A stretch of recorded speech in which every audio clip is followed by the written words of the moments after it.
estabelecida pelo Espírito Santo através de quem? Através da igreja. O Espírito Santo que está sobre mim, agora ele vai atuar em mim, através de mim, nessa geração, na geração que eu estou. Então há uma palavra liberada para nós, há uma unção que já foi derramada sobre as nossas vidas. E nós precisamos entender esse propósito. Thalita, quando que esse propósito vai acontecer? Thalita, em que momento que eu vou identificar esse propósito? Esse propósito já está aberto para nós, irmãos. Nós precisamos entender, compreender e rasgar as nossas mangas e começar a cumprir o propósito de Deus na nossa vida.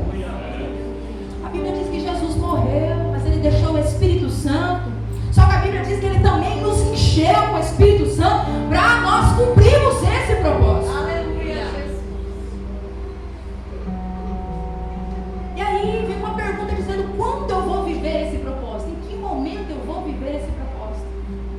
E aí a Bíblia vai nos apresentar e trazer à nossa mente que nós precisamos entender o tempo que nós estamos. Nós precisamos identificar qual é o tempo em que nós estamos vivendo. O que está acontecendo no nosso tempo, chamado hoje. Eu preciso entender o tempo que eu estou vivendo para compreender como desenvolver o propósito de Deus na minha vida. Eu preciso entender o tempo que eu estou vivendo e de que modo eu estou vivendo esse tempo. Quantas vezes Deus já falou para você: esse é o tempo, vai cumprir, vai cumprir, vai cumprir. Aí eu olho para o tempo que eu estou vivenciando e não vejo perspectiva, possibilidades. E aí eu fico esperando possibilidade, perspectiva para cumprir a vontade de Deus. Não, irmãos. Eu preciso entender qual é o tempo de hoje. O que está acontecendo e como eu posso cumprir o propósito de Deus nesse tempo, nesse contexto, nesse momento. Se nós vamos perceber o que a Bíblia destaca para nós de momentos desafiadores que a igreja vivenciou, que as nações vivenciaram, não tem nada de diferente do nosso tempo. Se a gente parar e começar a ver quantas calamidades nós estamos vendo, o esfriamento do amor. Eu não sei vocês, mas eu tenho buscado não ouvir noticiário. A gente abriu o noticiário, não tem uma notícia boa. A gente só ouve calamidade, destruição, maldade, pestilência. Quando termina uma coisa, no outro país aparece outra, e aparece outra em outro lugar, e no outro. Sempre tem alguma coisa acontecendo. E quantas vezes nós falamos: Deus, nos dê motivo para orar. A gente tem que ter motivo para orar agora, né? A gente tem que ter um motivo palpável, visual, para falar: não, nós vamos orar. A irmã fulana de tal está precisando de oração. Então nós vamos orar para a irmã fulana de tal. Não, irmão. Se a gente pedir: Deus, abre os meus olhos para me entender o tempo. Tem tanta coisa que a gente precisa olhar e falar: Deus, que a unção que está sobre a minha cabeça, que já está sobre mim, me desperta para entender esse tempo. Me desperta para cumprir a tua vontade nesse tempo. Precisa haver um despertamento. A unção não pode ser usada para mim, não. A unção não pode ser usada para mim ficar me embelezando, cheirando, não. A unção precisa ser como um incenso, ela precisa queimar. Ela precisa chegar às pessoas. E às vezes eu fico com aquele pensamento: mas Thalita, eu não sei falar.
curar, quem vai restaurar é o Espírito Santo que está sobre você.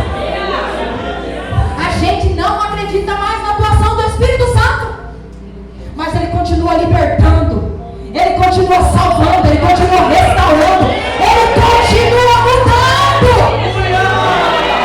O Espírito Santo continua o mesmo.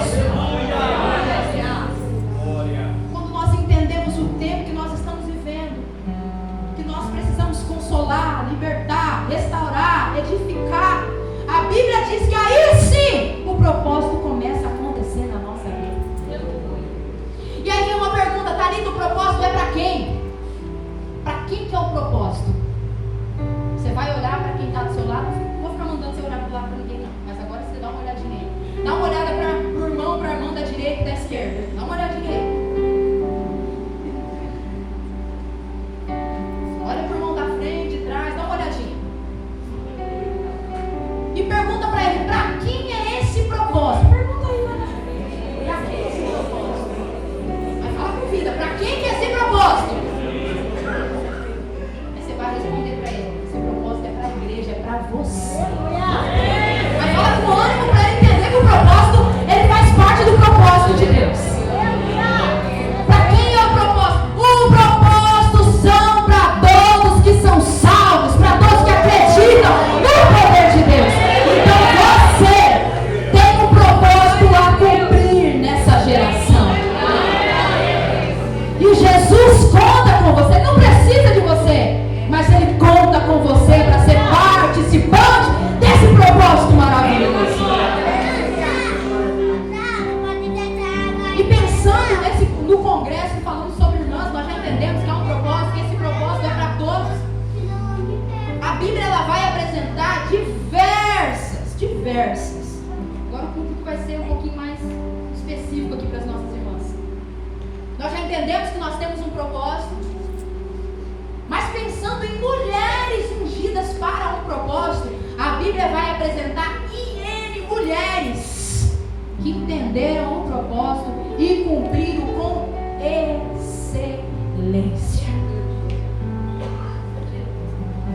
Se você puder abrir a sua Bíblia em Lucas capítulo 8, abre aí comigo. Lucas capítulo de número 8. Lucas capítulo de número 8, a partir do versículo 1. Para além do propósito ser para todos, nós mulheres fazendo parte também desse propósito, nós temos que compreender que nós fazemos parte do propósito de Deus e há uma importância da mulher no reino de Deus. Lucas capítulo 8, a partir do versículo 1 vai dizer assim: E aconteceu que depois disso ele foi em todas as cidades e aldeias, pregando e anunciando as boas novas do reino de Deus. E os 12 estavam com ele. E certas mulheres que haviam sido curadas de espírito maligno e de enfermidades, Maria, chamada Madalena, da qual saía 7 demônios, e Joana, esposa de Cusa, mordomo de Herodes, e Susana, e há muitas mulheres que o serviam com os seus bens. Um dos maiores patrocinadores do ministério de Jesus, não só de Jesus, mas dos discípulos, foram as mulheres. A Bíblia vai dizer que essas mulheres, elas tiveram encontro com Jesus em algum momento das suas vidas. E a Bíblia diz que elas patrocinavam, cuidavam do ministério de Jesus. E pensando só que Jesus não andava sozinho, né? Era Jesus, os 12 e tinha mais uma comitiva que caminhava. Só que a Bíblia vai dizer que essas mulheres caminhavam com Jesus. A Bíblia não conta, mas a história dessas mulheres vai dizer que eram mulheres que tinham compromissos como você, irmã, também tem: casa, esposo, marido, filho, tudo, trabalho. Mas a Bíblia diz que essas mulheres, elas caminhavam com Jesus. E não somente caminhava, como também sustentava o ministério de Jesus com os seus bens. E aqui nós vamos ver a importância da mulher no reino de Deus, porque muitas das vezes nós não falamos sobre isso. Nós pegamos lá a mulher de Provérbios 31, olhamos para aquela mulher e falamos: ela está muito longe da minha realidade. Mas se você como nós, só que ela escolhe fazer a diferença em tudo que ela faz. E a mulher é assim. Os irmãos que estão aqui vão concordar comigo, porque quem tem uma esposa sabe que tem alguém para além da imaginação, né? O homem, ele é aquela pessoa que olha de forma ampla, mas uma coisa só. A mulher não, ela olha aqui e ela amplia a visão. Essa característica é só nossa, tá? Os irmãos não vão desculpar, mas essa aqui Deus só ofereceu para nós. Mas glória a Deus, porque nós estamos ao lado aí de vocês para ajudar vocês. A importância da mulher no reino de Deus. O livro de Lucas, se nós percebemos, ele é um dos livros que ele tem maior conteúdo, no sentido não de muitos capítulos, mas de conteúdo do Novo Testamento. E Lucas é o único livro, ou é um dos livros que descreve com mais detalhes sobre quem é a mulher, o papel da mulher. Então, se você ler o livro de Lucas, você vai lembrar comigo. Lá ele fala sobre Maria, mãe de Jesus. Lá ele fala sobre Isabel, sobre a profetisa Ana. Lá ele vai falar como que é a vida das viúvas, como temos que cuidar das viúvas. Ele também vai destacar o cântico de Maria e também vai falar sobre Marta e Maria, como algumas outras mulheres. E quando nós entendemos que a mulher faz parte, ela tem uma importância, ela faz parte do reino de Deus, a Bíblia vai dizer lá em Gênesis que Deus cria a mulher para ser uma pessoa idônea. A palavra idônea, a tradução, né? Idônea, companheira de Adão. Mas ele fala para ser idônea. A palavra idônea vai dizer apta, capaz, competente e moralmente correta. Então, quando Deus olhou para nós, ele olhou e falou assim: idônea. Idônea. Ele olhou para mim e falou: Thalita, idônea. Capaz, apta, competente e moralmente correta. Você nem nasceu e ele já olhou para você e disse: idônea, capaz, competente, correta, com uma moral inestimável. O próprio Deus destaca isso em nós. Só que ele continua dizendo, e a Bíblia vai destacar que há dois propósitos na criação. Quantos propósitos tem na criação? Dois. O primeiro propósito de Deus é na vida do ser humano. Esse é o primeiro propósito. O plano de Deus na vida do ser humano. O segundo propósito da criação é finalizar o propósito da criação. E dentro do propósito original existe dois papéis que é exclusivamente para as mulheres. Quantos papéis? O primeiro papel ele diz com todas as letras, dizendo: a mulher faz parte do plano de Deus.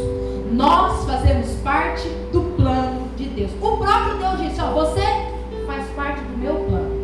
Você parte do meu plano. Você faz parte do meu plano. O primeiro papel da mulher em tudo isso é que Deus olha para nós e fala: você faz parte do plano de Deus. Antigamente, eu acho que nesse tempo que nós estamos vivenciando ainda, as pessoas ainda têm um olhar, está sendo quebrado esses paradigmas aí, mas tem um olhar para a mulher como um olhar de inferioridade. As mulheres têm até dificuldade quando tem aquela passagem que a mulher precisa ser submissa ao marido.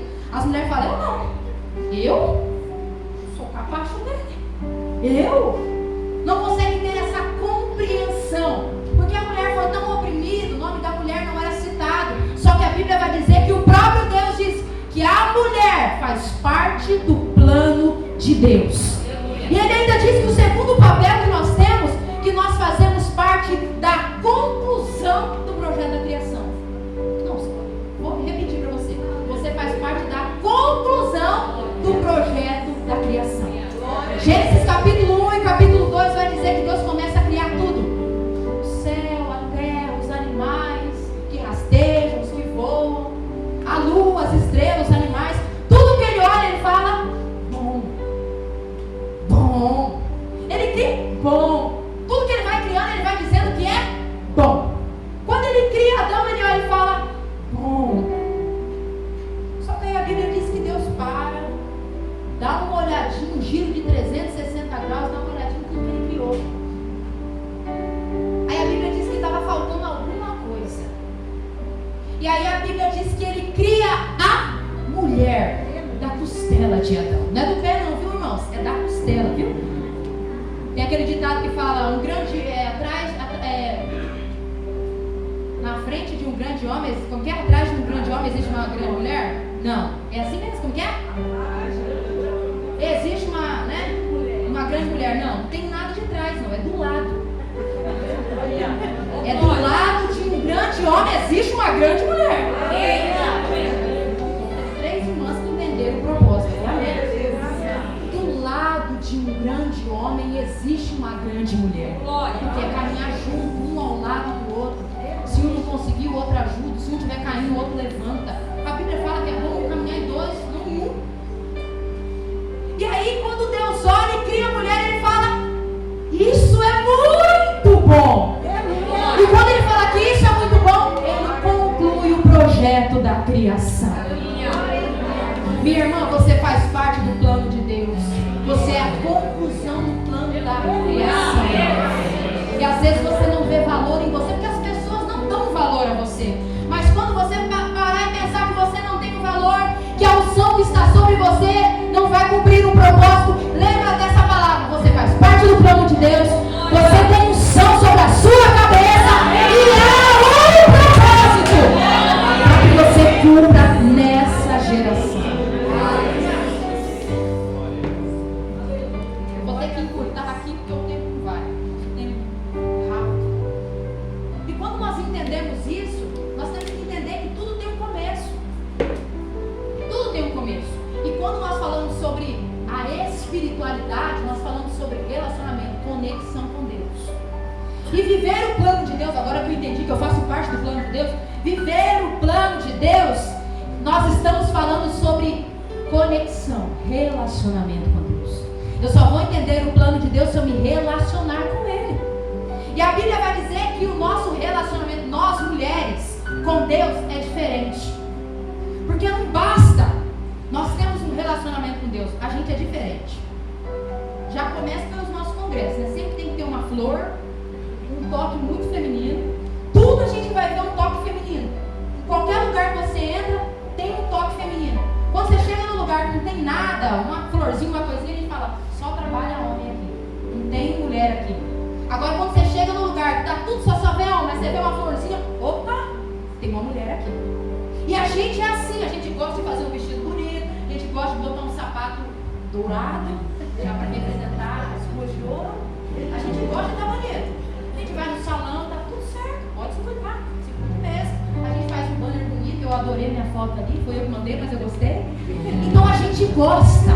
E a mulher, ela tem um toque feminino. Então não é apenas fazer um culto, um congresso, não. A gente faz toda uma preparação.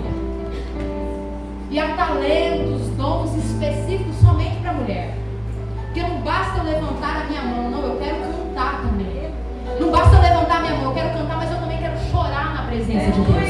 E quando eu sinto a presença de Deus, não basta levantar a mão, aí eu já me ajoelho, eu me lanço na presença de Deus. Nós somos assim. E isso é nosso, Deus nos deu.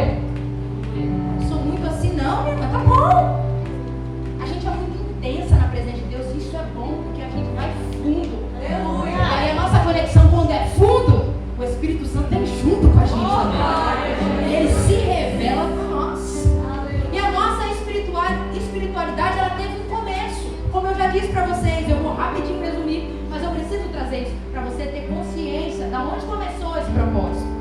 Primeiro, a espiritualidade, ela tem um começo, essa conexão teve um começo. Começou quando você aceitou a Jesus como seu único e suficiente Salvador. Ali um relacionamento foi estabelecido. E partindo daí, nós fomos regenerados. A Bíblia vai dizer, quando